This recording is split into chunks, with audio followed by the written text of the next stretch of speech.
नमस्कार दोस्तों, the star student classes के प्लेटफॉर्म पर आप लोगों का स्वागत है। राजस्थान के राजवंशों के महा एपिसोड में आज हम फिर राजस्थान में मेवाड़ के राजवंशों की लिस्ट को आगे बढ़ाते हुए उसका सेकंड पार्ट को लेके आए हैं। दोस्तों, इससे पहले हमने मेवाड़ के राजवंशों का एक शानदार वीडियो बना चुके हैं। उसी को आगे बढ़ाते हुए ये आज सेकंड वीडियो है। इसमें राणा हमीर से पहले के सभी राजवंशों को हमने पहले वाली क्लास में देख लिया है। उसी को आगे बढ़ाते हुए आज हम फिर से द स्टार स्टूडेंट क्लास पर राजवंशों के माह एपिसोड को आगे बढ़ाते हैं। दोस्तों, मेवाड़ में गुहिलों के बाद वहाँ के शासक राणा हमीर बने, जिनका शासनकाल 1326 से 1364 ईस्वी रहा। यह सिसोदिया ठिकाने का जागीरदार था। दोस्तों, मेवाड़ के अंदर इनके पिता अरि सिंह थे। राणा अथवा सिसोदिया शाखा का ये प्रथम शासक था मेवाड़ के अंदर, जिन्होंने सिसोदिया राजवंश की स्थापना मेवाड़ में की थी। दोस्तों, सिसोदिया ठिकाने के जागीरदार हमीर ने 1326 में चित्तौड़ पर अधिकार कर गुहिल वंश का पुनः स्थापना की। सिसोदिया का जागीरदार होने के कारण इनको सिसोदिया कहा गया तथा गुहिल वंश सिसोदिया वंश के नाम से जाने लगा। हमीर राणा शाखा का राजपूत था। दोस्तों, इसलिए इसके बाद मेवाड़ के सभी शासक राणा व महाराणा कहलाए। हमीर के दादा लक्ष्मण सिंह अपने पौत्रों के साथ अलाउद्दीन खिलजी के विरुद्ध लड़ते हुए वीर गति को प्राप्त हो गए थे। दोस्तों, राणा हमीर की उपाधियों की बात करें तो उन्हें मेवाड़ का उद्धारक कहा जाता है। वहीं विषम घाटी पंचानक, कीर्ति स्तंभ प्रशस्ति व कुमलगढ़ प्रशस्ति में इन्हें विषम घाटी पंचानक कहा गया है। दोस्तों, राणा हमीर ने सिंगोली का युद्ध बांसवाड़ा किया, जिसमें दिल्ली के सुल्तान मोहम्मद बिन तुगलक को इन्होंने परास्त किया। दोस्तों, राणा हमीर ने चित्तौड़गढ़ में अन्नपूर्णा माता मंदिर का निर्माण करवाया। राणा हमीर के बाद राणा शाखा के शासक महाराणा खेता क्षेत्र सिंह हुए। इनका शासनकाल 1364 से 1382 ईस्वी रहा। यह मारवाड़ के शासक दिलावर खां गोरी को इन्होंने परास्त किया व इनके समय मेवाड़ मालवा संघर्ष का आरंभ हुआ है। दोस्तों, मेवाड़ मारवाड़ संघर्ष का आरंभ खेता के शासनकाल में हुआ। खेता ने अजमेर, जहाजपुर, मांडल तथा छप्पन के क्षेत्रों को अपने राज्य में मिला लिया व अपने राज्य का क्षेत्र विकास किया इन्होंने। उनके बाद मेवाड़ के शासक राणा लाखा, जिन्हें लख सिंह भी कहा जाता है, मेवाड़ के शासक बने। इनका शासनकाल दोस्तों 1382 से 1481 रहा। 1382 से 1421 इनका शासनकाल रहा। यह हमीर के पौत्र व खेता के पुत्र थे। दोस्तों, बूंदी के राव बरसिंह हाडा को मेवाड़ का प्रभुत्व स्वीकार करने हेतु इन्होंने विवश किया। वहीं जावर में जस्ते व चांदी की खान का पता इन्हीं के काल में लगा। राणा लाखा के समय में पिछू नामक चिड़ीमार बंजारे द्वारा पिछोला झील उदयपुर का निर्माण इन्हीं के काल में हुआ है। दोस्तों, मारवाड़ के राव चूड़ा राठौर की पुत्री हंसाबाई, जो रणमल की बहन थी, का विवाह लाखा के पुत्र चूड़ा के साथ होना था, मगर परिस्थितियों वंश हंसाबाई का विवाह राणा लाखा के साथ हुआ, जिसमें एक शर्त रखी गई, जिसमें राणा लाखा व हंसाबाई के विवाह की यह शर्त थी कि हंसाबाई का पुत्र, जो कि आगे चलकर महाराणा मोकल हुए, वह ही लाखा का उत्तराधिकारी होगा। अतः लाखा का पुत्र ज्येष्ठ पुत्र राव चूड़ा को राज्याधिकार से वंचित होना पड़ा। दोस्तों, इसमें इसी के अनुसार कुंवर चूड़ा को इनके इस त्याग के कारण मेवाड़ का भीष्म पितामह कहा जाता है। इन्होंने राजगद्दी स्वीकार करने से मना कर दिया। दोस्तों, लाखा के दरबारी विधान की बात करें तो झोटिंग भट्ट व धनवेश्वर भट्ट इनके दरबारी विधान थे। दोस्तों, राणा लाखा के साथ बूंदी के नकली तारागढ़, जो कि बूंदी में किला है, दुर्ग की कथा जुड़ी हुई है। इसकी रक्षा के लिए कुंभाहाड़ा ने बलिदान दिया था। दोस्तों, बूंदी नरेश हामाजी, जिन्हें हमीर सिंह हाडा भी कहा जाता है, से तारागढ़ प्राप्त करने में असफल रहने पर राणा लाखा ने यह शपथ ली थी कि जब तक बूंदी को नहीं परास्त कर दूंगा मैं अन्न जन ग्रहण नहीं करूंगा। तभी लाखा के सरदारों ने मिलकर नकली तारागढ़ की स्थापना की। उसी की रक्षा के लिए कुंभाहाड़ा ने बलिदान दिया, वह लाखा की शपथ को तोड़ा। दोस्तों, इनके बाद शर्त के अनुसार मेवाड़ के शासक महाराणा मोकल हुए। मोकल का शासनकाल 1421 से 1433 ईस्वी रहा। दोस्तों, महाराणा मोकल जो महाराणा लक्ष्य सिंह लाखा व हंसाबाई के पुत्र थे। मोकल अल्प आयु में शासक बने तो राव चूड़ा ने इनके संरक्षक के रूप में कार्य किया, लेकिन हंसाबाई द्वारा चूड़ा पर संदेह करने के कारण चूड़ा मांडू चले गए थे। दोस्तों, राणा मोकल के काल में तिरुभुवन नारायण मंदिर, जो कि समदेश्वर मंदिर, जिन्होंने परमार शासक भोज द्वारा निर्मित था, मोकल द्वारा इसका जीर्णोद्धार करवाया गया। इसीलिए इस मंदिर को मोकल मंदिर भी कहा जाता है। इन्होंने एक लिंग जी के परकोटे का निर्माण करवाया। दोस्तों, महाराणा मोकल के समय प्रमुख युद्ध हुए, जिनमें रामपुरा का युद्ध भीलवाड़ा में 1428 ईस्वी में हुआ। इसमें नागौर अहमद शाह के फिरोज खां को पराजित किया महाराणा मोकल ने। वहीं जिलवाड़ा का युद्ध 1433 ईस्वी, इसमें गुजरात के शासक को इन्होंने परास्त किया। 1433 ईस्वी में मेवाड़ी सरदार चाचा मेरा व महपा पंवार के साथ मिलकर जिलवाड़ा में ही मोकल की हत्या कर दी। दोस्तों, मोकल की हत्या के बाद वहाँ मेवाड़ के शासक महाराणा कुंभा हुए, जिनका शासनकाल 1433 से 1468 ईस्वी रहा। यह मेवाड़ के प्रतापी एवं वीर शासक हुए महाराणा कुंभा। ये मोकल व रानी सौभाग्यवती का पुत्र था। दोस्तों, महाराणा कुंभा की पुत्री रंभाबाई, जो संगीत में निपुण होने की वजह से उन्हें उपाधि वागेश्वरी कहा गया। राणा कुंभा के शासन की जानकारी हमें एक लिंग महात्म्य व रसिक प्रिया कुम्भलगढ़ प्रशस्ति में हमें महाराणा कुंभा की शासन की जानकारी मिलती है। दोस्तों, शासक बनते ही कुंभा ने मेवाड़ से राठौड़ों का प्रभाव समाप्त किया तथा चित्तौड़ व कुंभलगढ़ को अपनी शक्ति का केंद्र बनाया। दोस्तों, हंसाबाई के भाई रणमन ने मेवाड़ में राठौड़ों को प्रभाव बढ़ गया था उसमें, जिसको महाराणा कुंभा ने कम किया। कुंभा की उपाधियों का उल्लेख हमें कीर्ति स्तंभ प्रशस्ति में मिलता है। दोस्तों, कुंभा की प्रमुख उपाधियां थी, उनमें अभिनव भट्टाचार्य, संगीत का ज्ञान होने के कारण उन्हें कहा गया हिंदू सुल्ताना।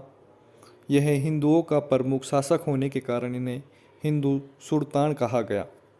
छाप गुरु, छापामार युद्ध पद्धति के कारण इन्हें छाप गुरु। वहीं हाल गुरु, पहाड़ी दुर्गों का निर्माण होने के कारण इन्हें हाल गुरु कहा गया। राणो रासो, साहित्यकारों को आश्रय देने के कारण इन्हें राणो रासो कहा गया। इन्हें टोडरमल, जो संगीत की 3 विधाओं में प्रांगत होने के कारण इन्हें टोडरमल कहा गया। इन्हें नाटक राजकर्ता, 4 नाटकों लिखने के कारण इन्हें नाटक राजकर्ता कहा गया। वहीं इन्हें चाप गुरु, शस्त्र विद्या में पारंगत होने के कारण इन्हें चाप गुरु कहा गया दोस्तों। अन्य उपाधियों में इनकी प्रमुख उपाधियां हैं राणा राय, राजगुरु, दान गुरु, शैल गुरु, नरपति, अश्वपति, गजपति आदि इनकी उपाधियां हैं दोस्तों। बहुत ही प्रतापी शासक होने के कारण इनकी बहुत ही उपाधियां हैं।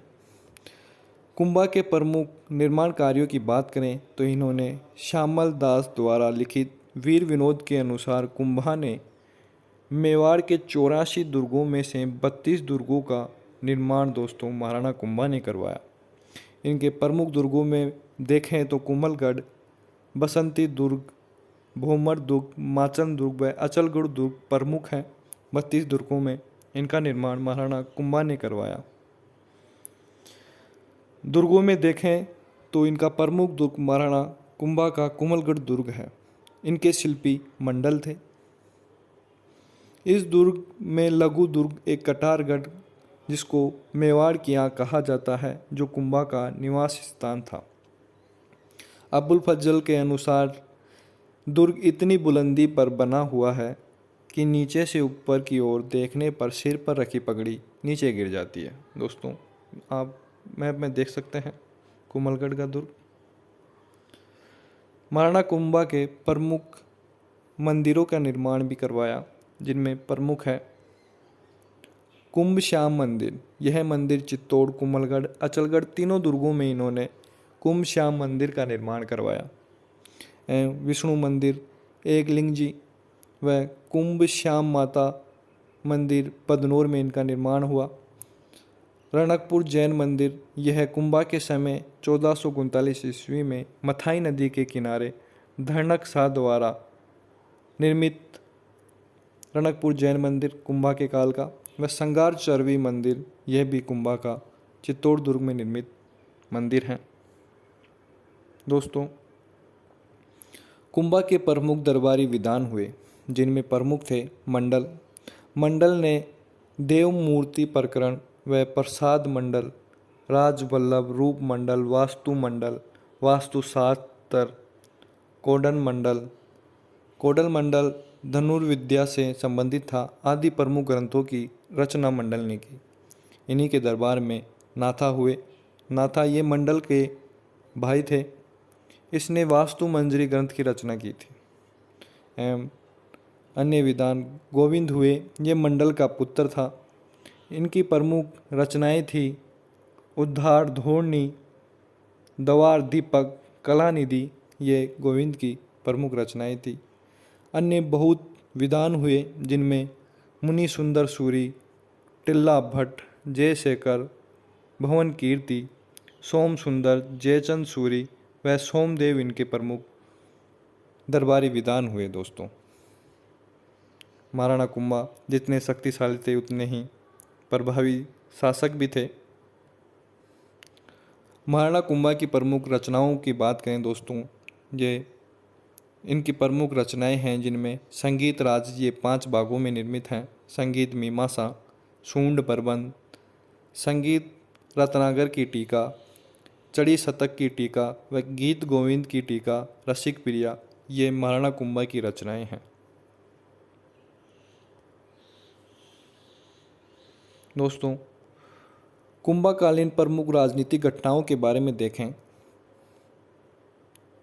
तो सारंगपुर का युद्ध जो 1437 ईस्वी में हुआ, कुंभा ने इसमें मालवा के सुल्तान महमूद खिलजी प्रथम को पराजित कर बंदी बना लिया एवं 6 माह की कैद के बाद उन्हें रिहा कर दिया।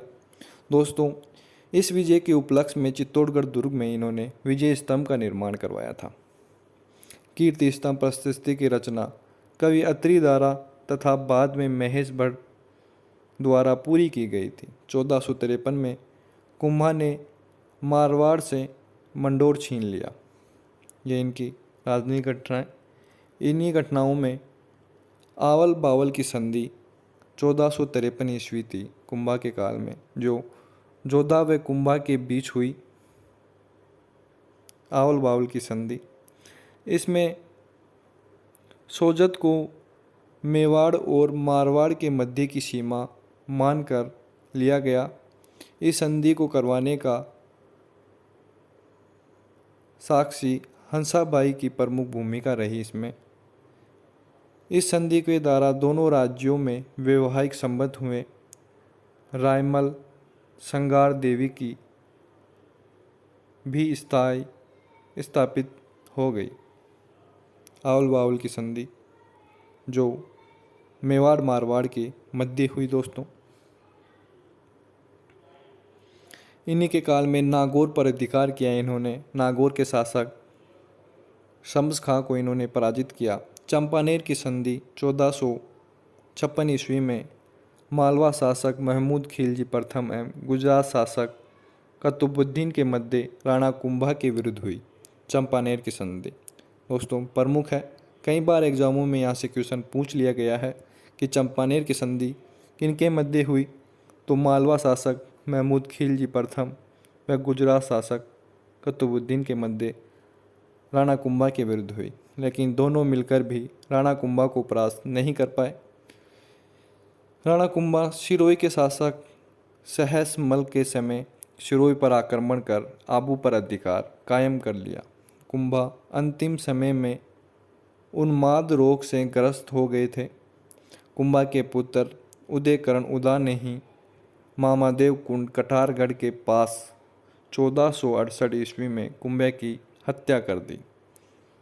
दोस्तों राणा कुंभा स्वयं एक उच्च कोटि का विद्वान एवं विद्यानुरागी था। कहना व्यास द्वारा रचित एक लिंग महात्म्य के अनुसार कुंभा वेद, समृद्धि, मीमांसा, उपनिषद, व्याकरण व राजनीति के रुचि रखता था। महाराणा कुंभा दोस्तों महाराणा कुंभा की मृत्यु के बाद महाराणा उदय सिंह मेवाड़ का शासक बना, जो मेवाड़ के पितरहंता कहलाए। इनका शासनकाल 1468 से 1473 ईस्वी रहा। मेवाड़ का पितरहंता शासक उदा, जिन्होंने डाडिमपुर का युद्ध उदा व उदा के भाई रायमल के मध्य हुआ, जिसमें उदा पराजित हुआ। दाड़ीमपुर युद्ध के बाद उदा मालवा की ओर चला गया, जहां उसकी मृत्यु हो गई। एवं उदय के बाद मेवाड़ के शासक महाराणा रायमल हुए। रायमल जिनका शासनकाल 1473 ईस्वी से 1509 ईस्वी रहा। इनके पुत्र पृथ्वीराज व जयमल, जिन्हें जगमाल कहा गया, एवं सांगा इनके पुत्र हुए। इनकी बेटी आनंदाबाई का विवाह सिरोही के जगमाल के साथ हुआ था। दोस्तों पृथ्वीराज का विवाह टोडा के राव सुल्तान की पुत्री तारा के साथ हुआ था। पृथ्वीराज ने तारा के नाम पर अजमेर के किले का नाम तारागढ़ रखा। पृथ्वीराज को दोस्तों उड़ना राजकुमार के नाम से भी जाना जाता था, जो कि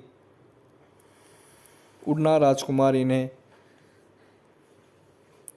अधिक तेज घुड़सवारी के लिए इन्हें उड़ना राजकुमार कहा गया।